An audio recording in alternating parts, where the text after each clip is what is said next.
Have you ever been wide awake at 2:47 a.m., staring at the ceiling, knowing something in your life is wrong, but not yet brave enough to name it? Have you ever smelled a stranger on the person you trusted most and told yourself you were imagining it? That's the thing about betrayal. It doesn't kick the door down. It slips in quietly and sits beside you in the dark. By the time you realize it's there, it's already made itself comfortable. And that night, standing barefoot on my cold kitchen floor, I knew my marriage was lying to me. Before I continue, if stories about hidden betrayal, quiet strength, and smart revenge pull you in, please take a second to like, share, and subscribe to the channel. It truly helps more than you know. My name is Amber Sullivan, and for most of my adult life, I believed I had married a good man. Not a flashy one, not the kind women brag about on Instagram. Just steady, reliable, blue-collar. My husband, Luke Sullivan, worked construction long days, rough hands, sunburned neck, and a silence that always felt safe. People like to say I'd settled, especially my co-workers in downtown Denver with their glass offices and curated lives. They didn't say it outright. They didn't have to. Luke came home late that night. Not unusual. Construction schedules change, weather delays happen. I heard the garage door close, then the soft click of the mudroom door. He moved slowly, like he didn't want to wake me. That part was thoughtful, familiar. What wasn't familiar was the smell. It wasn't sweat. It wasn't sawdust or diesel or concrete dust. It was clean, sharp, expensive, a woman's perfume, sweet and confident. And completely wrong, he leaned down and kissed my forehead. Sorry, babe. Long day. I opened my eyes and smiled in the dark. You okay? Yeah, he said too quickly. Just tired. He showered immediately. Another small thing. Another quiet bell ringing in my head. I lay there listening to the water run, counting the seconds, wondering when my instincts had started screaming and why I kept telling them to hush. Over the next week, the signs stacked up like unpaid bills. His phone never left his pocket. Screen face down, always on silent. He laughed more short, distracted bursts that stopped the moment I entered the room. When I asked about his day, I got summaries instead of stories. When I reached for him at night, he was suddenly exhausted. I told myself I was being paranoid. 15 years of marriage deserved more trust than a few uneasy feelings. Then one night, while he slept, his phone buzzed on the nightstand. Just once, a preview flashed before the screen went dark. I miss how you looked at me tonight. No name, just the message. My heart didn't race. It sank, heavy, cold, certain. I lay there beside him, listening to his steady breathing, realizing something terrifying and oddly clarifying at the same time. Luke thought I wasn't paying attention, and that was going to be his first mistake. I didn't confront Luke the next morning, or the morning after that. I made his coffee like I always did, 2 sugars, splash of milk, slid the mug across the counter, and kissed his cheek as if nothing inside me had shifted. Inside, though, I was cataloging everything. The way his jaw tightened when his phone buzzed. The way he angled the screen away from me, even when the message was probably nothing more than a weather alert. The way guilt has a posture all its own. I hated that I knew it so well. I went to work, answered emails, sat through meetings where people talked about synergy and deliverables, all while replaying that text message like a bad song stuck in my head. I miss how you looked at me tonight. It wasn't explicit, but it didn't need to be. After 15 years of marriage, you learn the difference between friendly and intimate. You learn when a sentence is wearing clothes and when it's naked. That evening, Luke came home early, almost cheerful. He grilled steaks, opened a bottle of wine we'd been saving, told me about a new commercial project his crew might land. I nodded, laughed in the right places, watched his hands move as he talked. Those hands had built our deck, fixed our leaky roof, held mine through my father's funeral. I wondered how many other things they'd been holding lately. When his phone lit up on the counter, he flipped it face down without even glancing at it. Too smooth. Too practiced. You're quiet, he said, studying me over his glass. Just tired, I replied, borrowing his line. The irony tasted bitter. That night, when he fell asleep, I didn't reach for his phone. Not yet, I wasn't ready for proof. Proof would change everything, and I needed to be sure I could survive what came after. Instead, I stared at the ceiling and thought about how people always underestimate the quiet ones. Luke had been underestimated his whole life, teachers, clients, even my friends who thought muscle and manners couldn't coexist with intelligence. They were wrong. Luke noticed details. He planned ahead. He didn't rush, and that scared me more than if he'd been sloppy. Over the next 2 weeks, I watched him like a stranger. I noticed patterns. Tuesday and Thursday nights ran late now. Same cologne scent when he came home those days. He started showering the moment he walked in, like he was trying to rinse off more than sweat. I checked our bank account and saw nothing unusual, no hotel charges, no extravagant dinners. That told me two things. Either he was careful, or whoever she was didn't need his money. The first time I followed him, my hands shook on the steering wheel. He said he was meeting a supplier. I waited 10 minutes, then drove after him, keeping 3 cars back like I'd seen in movies. He didn't go downtown. He drove toward the edge of the city, into a neighborhood full of new townhomes and tidy lawns. He pulled into a driveway I didn't recognize and walked inside like he belonged there. I sat across the street with my engine off, heart pounding so loud I was sure it would give me away. Lights came on in the house. Curtains closed. I didn't see her, but I didn't need to. The house itself told the story. I drove home alone that night, something cold and steady settling in my chest. I wasn't angry yet. I wasn't even crying. I was thinking, and once I started thinking clearly, I knew one thing for certain. Luke believed he was the smartest person in the room. He had no idea. I'd already started planning what would happen when he found out he wasn't, once you stop pretending. The truth starts showing up everywhere. I didn't need to follow Luke again to know he was lying. The lies came to me on their own, wrapped in casual sentences and half smiles. Long meeting, he'd say, or traffic was a nightmare. He never over-explained. That was Luke's strength. He believed simplicity made him believable. What he didn't realize was that simplicity also made patterns obvious. And patterns, once seen, are impossible to unsee. I finally checked his phone on a Wednesday night when he passed out on the couch. Work boots still on, one arm slung over his eyes like he was blocking out the world. His phone was in his jacket pocket. He'd forgotten it there. That alone told me how safe he felt. I unlocked it easily, our anniversary.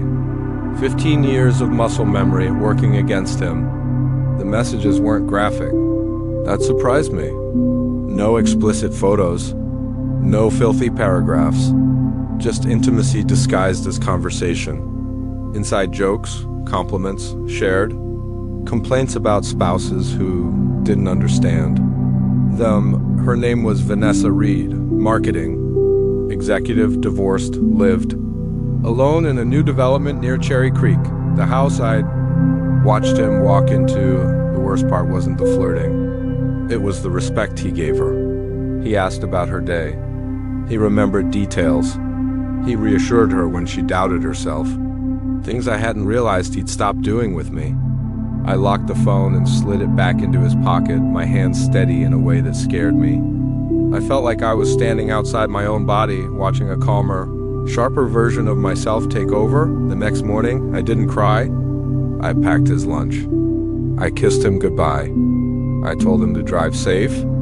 Then I sat at the kitchen table and laughed, once short and humorless, at how predictable betrayal really is. Everyone thinks it's passion. It's not. It's laziness. It's choosing the easier admiration over the harder truth. I started my investigation quietly. I didn't confront him. I didn't hint. I listened. I watched. I documented. I noticed he always parked 2 streets away from Vanessa's house. I noticed he deleted messages but forgot about cloud backups. I noticed the way he softened when he said her name like it tasted good in his mouth. I also noticed something else. Luke wasn't careful because he was arrogant. He truly believed I wouldn't do anything. That I'd cry, maybe yell, maybe leave. He didn't think I'd think. I talked to Ellen, our neighbor, under the excuse of borrowing sugar. Ellen noticed everything. Always had. She mentioned seeing Luke's truck near that pretty blonde woman's place more than once. I nodded, thanked her, and filed it away. I spoke to a friend who worked in real estate records, asked casual questions, learned Vanessa's house was still partly owned by her ex-husband. Messy, interesting. Night. Lying beside Luke, I studied his face while he slept. I tried to reconcile the man who built our life with the one dismantling it behind my back. I wondered if he felt powerful, desired, smarter than everyone else. I wondered how long he thought this fantasy could last. What Luke didn't understand was this: I wasn't angry because I was losing him. I was angry because he'd mistaken my silence for stupidity. And once someone does that, they give you permission to stop being kind. I wasn't going to scream. I wasn't going to beg. I was going to wait. And when the truth finally surfaced, it wouldn't just hurt. It would land exactly where it belonged. There's a strange power in letting someone believe they're in control. Luke grew lighter as the weeks passed, like a man who thought he'd beaten the system. He laughed more, whistled sometimes while tying his boots. He even started bringing me small gifts again, coffee from my favorite place. A candle, he said, reminded him of me. Guilt gifts. The kind people give to balance an invisible scale. I accepted them with a smile and thanked him, watching relief flicker across his face each time. He thought he was fixing things. He had no idea I was letting the rope out, inch by inch. Vanessa became bolder too, even though she didn't know I existed beyond a vague wife Luke rarely mentioned. He stopped packing 2 streets away and started pulling straight into her driveway. He stayed longer, overnight sometimes. When I asked where he'd been, he said job sites ran late or storms delayed concrete pours. He'd gotten comfortable. Comfort breeds mistakes. I started copying everything: screenshots, timestamps, photos of his truck outside her house. Cloud backups he didn't realize synced automatically. I kept it all in a folder labeled insurance, because that's what it was. Not revenge, protection. I also started doing something else Luke didn't notice. I pulled away. Not dramatically. Just enough. I stopped asking about his day. I stopped reaching for him first. I stopped filling the silences. He noticed, but he misread it. He thought I was growing distant because I didn't appreciate him anymore. That fed his narrative perfectly. One night, after too much wine, he finally tested the ground. "You ever think people just grow apart?" he asked, staring at the TV like the question wasn't a loaded weapon. "Sometimes," I said. "Depends on who's walking away." He nodded, satisfied with that non-answer. He thought this was mutual, clean, civil, that whatever happened next would be simple. That assumption almost made me pity him, almost. Behind the scenes, I made quiet calls. I spoke to a lawyer, not a dramatic one, but a meticulous woman who asked sharp questions and took careful notes. I learned what mattered and what didn't. I learned what counted as evidence and what was just noise. I learned patience was my greatest asset. I also learned something that made my stomach flip. Luke and Vanessa weren't as discreet as they thought. Her ex-husband had noticed. So had her coworkers. Affairs don't exist in a vacuum. They leaked. Luke started staying out openly. He stopped pretending as hard. One night, after an argument that barely registered as one, he said, "Maybe we should take some space." He said it gently, like he was doing me a favor. I nodded and told him to do what he needed. I watched the relief wash over him. He thought this was his exit ramp. He thought he'd managed everything cleanly, quietly, without consequences. That was the moment I knew he'd underestimated me completely. He thought I was the woman who would crumble in private and protect him in public.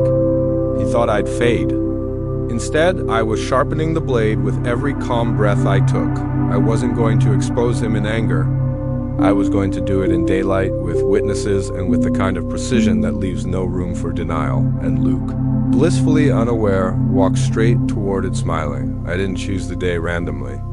That part matters. People think revenge is impulsive, but the best kind is scheduled.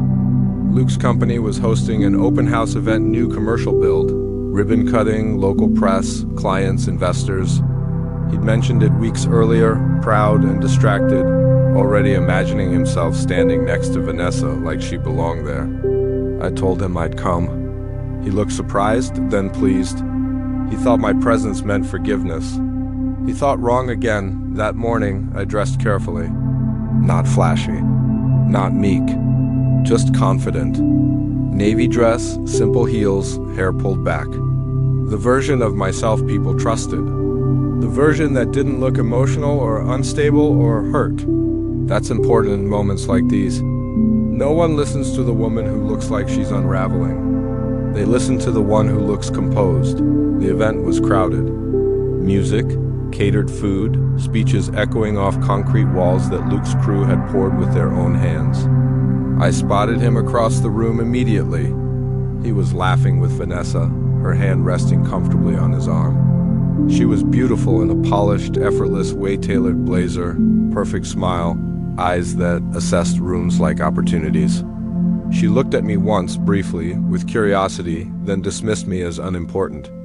I almost smiled when Luke saw me. His face flickered surprise, then control. He walked over, kissed my cheek. "Didn't think you'd actually come?" I said I would, I replied. "Big day, right?" Vanessa joined us moments later. "Hi, I'm Vanessa," she said, extending her hand like we were being introduced at a networking mixer. "Amber," I said, shaking it. "Luke's wife." The silence that followed was exquisite. Luke stiffened. Vanessa's smile froze, just slightly, like bad Botox. "Oh," she said. "He didn't know," I said gently. "He doesn't talk about me much anymore. Understandable." People nearby were starting to pay attention. Voices lowered. Heads turned. Luke tried to steer me away, hand firm on my elbow. "Amber, not here. Here is perfect," I said calmly. "You wanted honesty, transparency, remember?" I reached into my purse and pulled out my phone. I didn't read everything. I didn't need to. Just enough. His words. His promises. The dates. The lies. I watched as Vanessa's expression shifted from confusion to horror. She hadn't known everything. He played both sides, and now neither belonged to him. "This is inappropriate," Luke snapped. Voice tight. "What's inappropriate?" I replied evenly. "Is lying to two women and assuming neither will compare notes." A murmur spread. Someone whispered. Someone else pulled out a phone. Vanessa stepped back like she'd been burned. "You said you were separated." Luke opened his mouth. Nothing came out. I didn't stay for the fallout. I didn't need to. I walked out with my head high, leaving Luke standing in the wreckage of his own arrogance. Behind me, I heard raised voices, questions, the unmistakable sound of a reputation cracking. I got into my car and sat there for a moment. Hands steady on the wheel. It wasn't joy, I felt. It was relief. The aftermath wasn't dramatic. No screaming voicemails. No midnight apologies. Just a slow, unmistakable collapse that Luke couldn't stop once it started. By the time I got home, my phone was already buzzing texts from friends, coworkers, even people I barely knew. "Are you okay?" I heard something happened. News travels fast when it's fueled by scandal and concrete walls that echo. I didn't answer any of them. I poured a glass of water, sat at the kitchen table, and let the silence settle. It felt earned. Luke didn't come home that night. Or the next. When he finally did, 3 days later, he looked smaller somehow. Not physically, he was still strong, still solid, but stripped of the confidence he wore like armor. He stood in the doorway like a guest who'd overstayed their welcome. "Vanessa left," he said quietly, as if that was the point of everything. "I figured," I replied, not looking up from the paperwork I was sorting. "Divorce documents. Neatly stacked, prepared. She didn't know," he added. "Not everything." "Neither did I said. "Until I did." He tried to apologize. "They always do." He talked about pressure, confusion, feeling unappreciated. I listened without interrupting, surprised by how distant it sounded, like a story about someone else's life. When he finished, I told him calmly that I'd already filed, that I wasn't interested in explanations that came too late, that consequences weren't cruelty, they were reality. The divorce was quick, clean, quiet. His coworkers stopped inviting him out. Vanessa's name disappeared from his conversations entirely, like she'd never existed. The company reassigned him to a different crew. Reputation doesn't vanish overnight, but it cracks fast when trust does. I moved into a smaller place closer to work. Lighter, brighter, mine. Sometimes people ask if I regret how I handled it. If I wish I'd confronted him sooner. If I should have screamed, cried, made it Messier. I tell them the truth. I don't regret staying calm. I don't regret watching carefully. I don't regret letting him believe he was winning while he built his own downfall. Anger is loud, but intelligence is patient. I didn't destroy Luke. I didn't have to. I just stepped out of the way and let his choices do the work. That's the part people misunderstand. Justice doesn't always look like fireworks. Sometimes it looks like paperwork signed in silence. Sometimes it looks like walking away without raising your voice. Sometimes it looks like sleeping peacefully for the first time in years. I'm not bitter. I'm not broken. I'm not even angry anymore. I learned something valuable about trust, about self-respect, about how dangerous it is to underestimate someone who's paying attention. Luke thought quiet meant weak. He thought patience meant ignorance. He was wrong. And that mistake cost him everything that actually mattered. As for me, I'm doing just fine. And the best part is, I didn't have to scream to prove it.